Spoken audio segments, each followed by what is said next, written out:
Wuthering Heights by Emily Brontë. Chapter 1. Another week over, and I am so many days nearer health and spring. I have now heard all my neighbors' history, at different sittings, as the housekeeper could spare time from more important occupations. I'll continue it in her own words, only a little condensed. She is, on the whole, a very fair narrator, and I don't think I could improve her style. In the evening, she said, the evening of my visit to the Heights, I knew as well as if I saw him that Mr. Heathcliff was about the place, and I shunned going out because I still carried his letter in my pocket and didn't want to be threatened or teased any more. I had made up my mind not to give it till my master went somewhere, as I could not guess how its receipt would affect Catherine. The consequence was that it did not reach her before the lapse of 3 days. The 4th was Sunday, and I brought it into her room after the family were gone to church. There was a man-servant left to keep the house with me, and we generally made a practice of locking the doors during the hours of service. But on that occasion the weather was so warm and pleasant that I set them wide open, and to fulfill my engagement, as I knew who would be coming, I told my companion that the mistress wished very much for some oranges, and he must run over to the village and get a few, to be paid for on the morrow. He departed, and I went upstairs. Mrs. Linton sat in a loose white dress with a light shawl over her shoulders in the recess of the open window as usual. Her thick, long hair had been partly removed at the beginning of her illness, and now she wore it simply combed in its natural tresses over her temples and neck. Her appearance was altered, as I had told Heathcliff, but when she was calm there seemed unearthly beauty in the change. The flash of her eyes had been succeeded by a dreamy and melancholy softness. They no longer gave the impression of looking at the objects around her. They appeared always to gaze beyond and far beyond, and you would have said out of this world.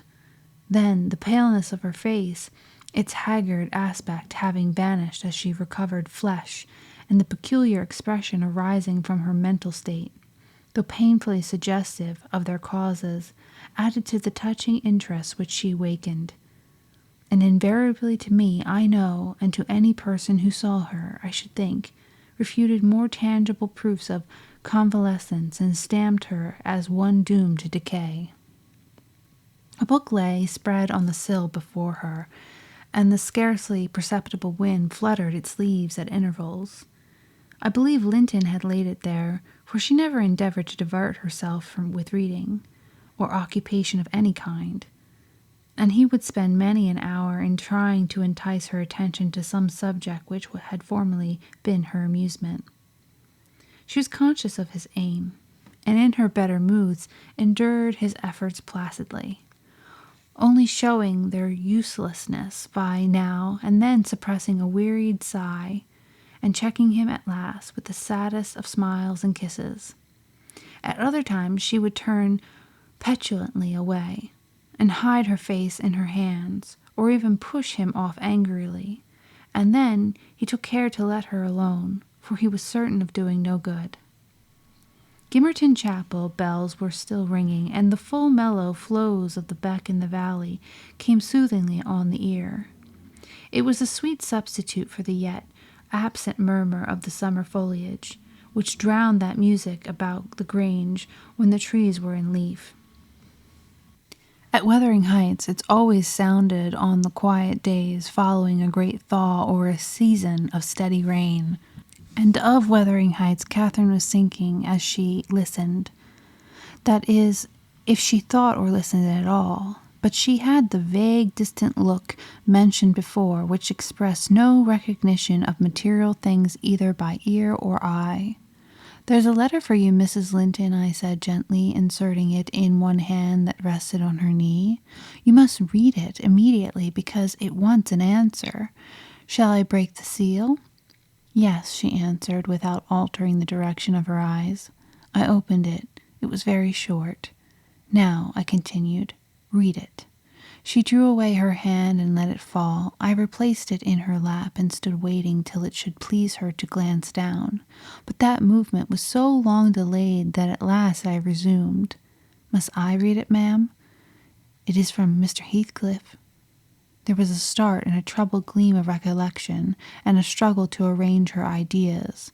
She lifted the letter and seemed to peruse it, and when she came to the signature she sighed.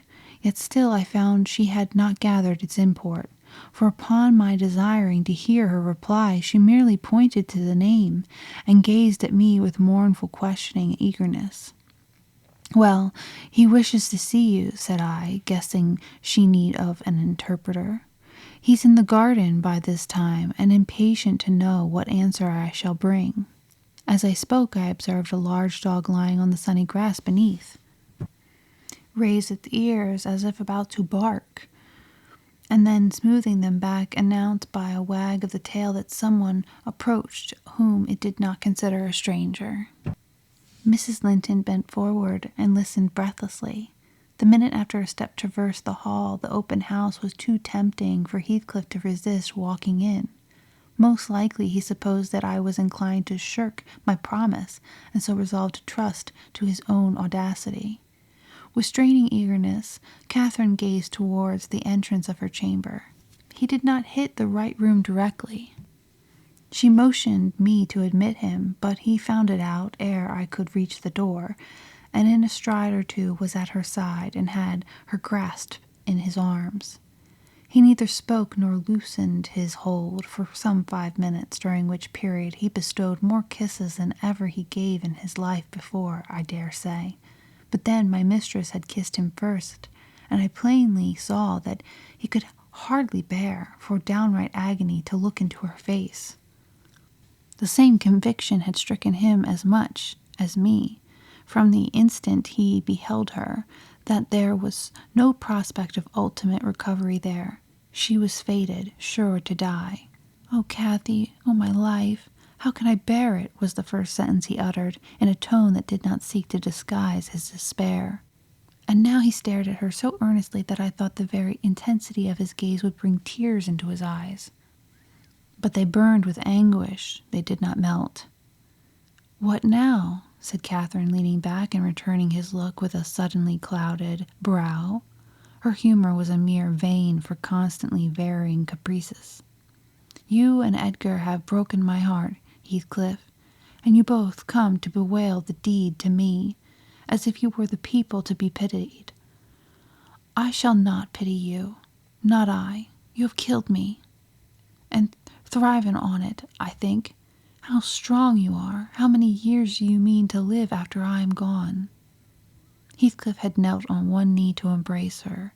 He attempted to rise, but she seized his hair and kept him down.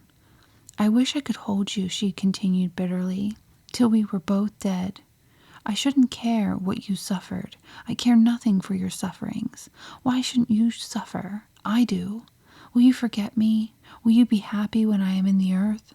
Will you say 20 years hence, 'That's the grave of Catherine Earnshaw.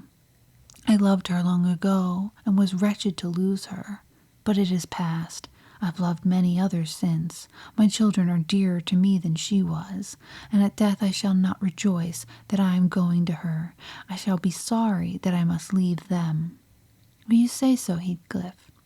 "Don't torture me till I'm as mad as yourself," cried he, wrenching his head free and grinding his teeth. The two, to a cool spectator, made a strange and fearful picture. Well might Catherine deem that heaven would be a land of exile to her, unless, with her mortal body, she cast away her mortal character also. Her present countenance had a wild vindictiveness in its white cheek, and a bloodless lip, and a scintillating eye, and she retained in her closed fingers a portion of the locks she had been grasping. As to her companion, while raising himself from one hand, he had taken her arm with the other, and so inadequate was his stock of gentleness to the requirements of her condition that on his letting go, he saw 4 distinct impressions left blue in the colorless skin. Are you possessed with a devil?" he pursued savagely, "to talk in that manner to me when you are dying? Do you reflect that all those words will be branded in my memory and eating deeply internally after you have left me? You know your lie to say I have killed you. And Catherine, you know that I could as soon forget you as my existence. It is not sufficient for your infernal selfishness that while you are at peace I shall writhe in the torments of hell." "I shall not be at peace," moaned Catherine, recalling to a sense of physical weakness by the violent, unequal throbbing of her heart, which beat visibly and audibly under this excess of agitation.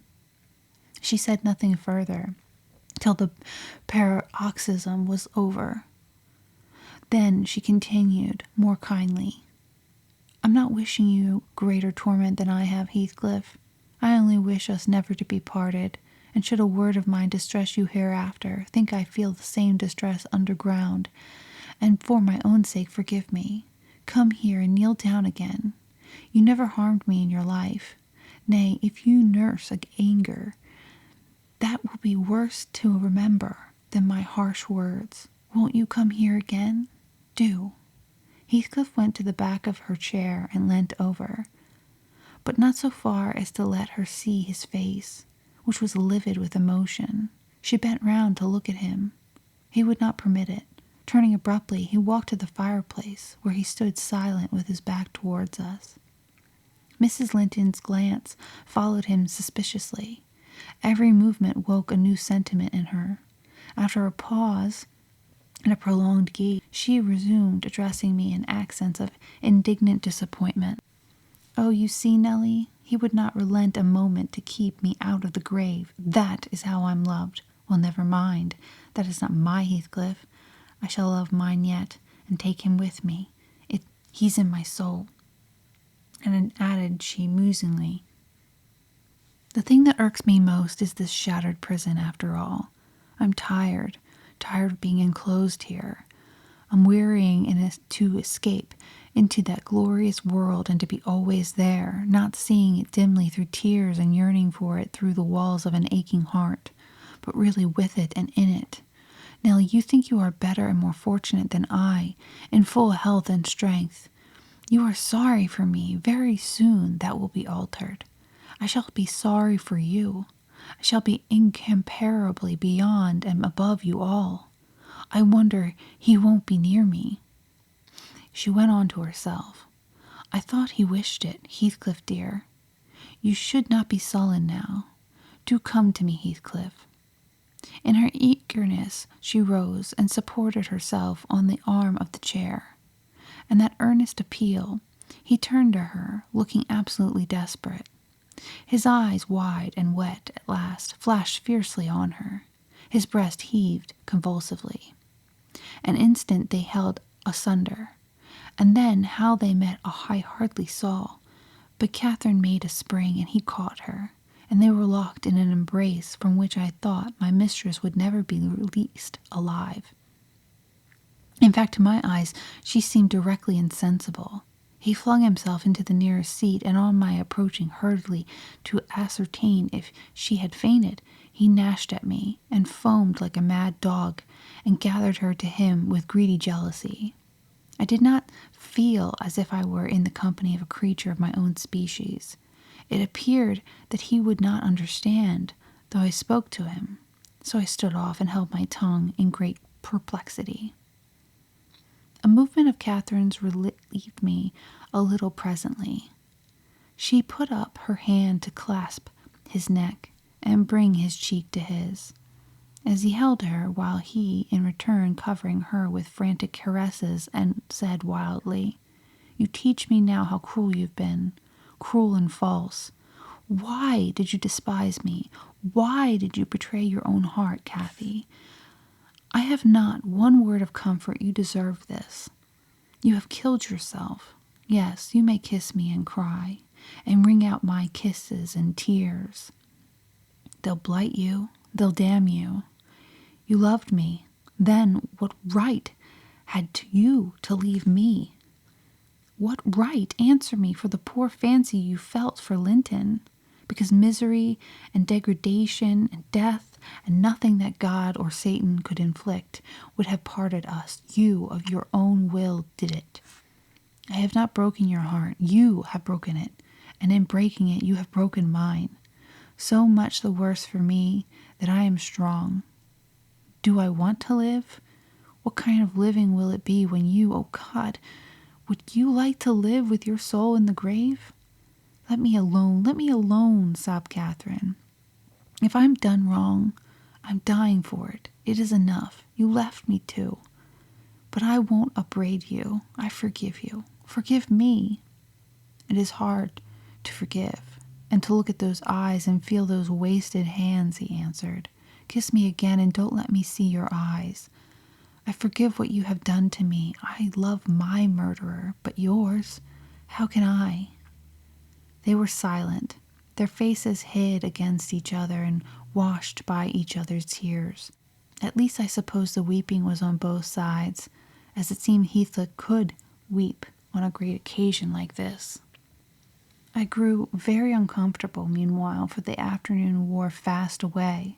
The man whom I had sent off returned from his errand and could distinguish by the shine of the westering sun up the valley a concourse thickening outside Gimmerton Chapel porch. Service is over, I announced. My master will be here in half an hour.